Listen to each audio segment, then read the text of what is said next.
ഉണ്ടാക്കുന്ന ഇൻഡസ്ട്രിയാണ്. അപ്പൊ പറഞ്ഞാൽ എക്സ്പെൻസ് വരുമാനം, അതായത് ചെലവിൽ നിന്ന് വരവുണ്ടാക്കുന്ന പ്രക്രിയയുടെ പേരാണ് ഡയറക്ട് സെല്ലിംഗ് എന്ന് പറഞ്ഞ കളി ആണ്. എഴുതിയ ചോദ്യം ഓക്കെ, അതൊക്കെ എഴുതിയ ചോദ്യം കേട്ടോ. എന്റെ പ്രധാന പോയിന്റുകൾ നിങ്ങൾ വോയിസ് റെക്കോർഡ് ചെയ്യുന്നവരായി ചെയ്യാം, വീട്ടിൽ പോയിട്ട് അത് കേൾക്കാം. നിർബന്ധമായിട്ടും ചെയ്യാനുള്ള ഒരേ ഒരു കാര്യം, വോയിസ് റെക്കോർഡ് ചെയ്തിട്ട് ഇന്ന് രാത്രി 40 പോയിന്റ് എനിക്ക് സെൻഡ് ചെയ്ത് തരാം. അത് ആദ്യം അയക്കുന്ന ആൾക്കാരെ നമ്മൾ സ്പെഷ്യലായിട്ട് ലീഡർമാരെ നോക്കാൻ പറയും. എന്താ കാരണം? അവർ യഥാർത്ഥ ലീഡറാണ്.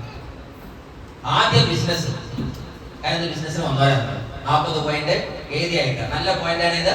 വരവിൽ നിന്ന് ചെലവ്. എങ്ങനെ വരവെന്ന്? ചെലവ് ലെക്സ് സോപ്പ് തേച്ച് കുളിച്ചാൽ അത് വരവാണോ ചെലവാണോ? കേട്ടോ, ലെക്സ് വാങ്ങിയാൽ വരവാണോ ചെലവാണോ? ചെലവാണ്. ആണോ അല്ലേ?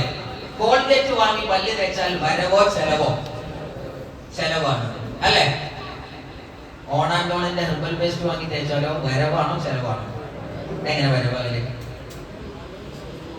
എങ്ങനെയാണ് വരവായാല്? ബിസിനസ് വോളിയം കയറും, ടേൺ ഓവർ കൂടും, അതിന്റെ പൈസ എവിടെ വരും? അക്കൗണ്ടിൽ വരും.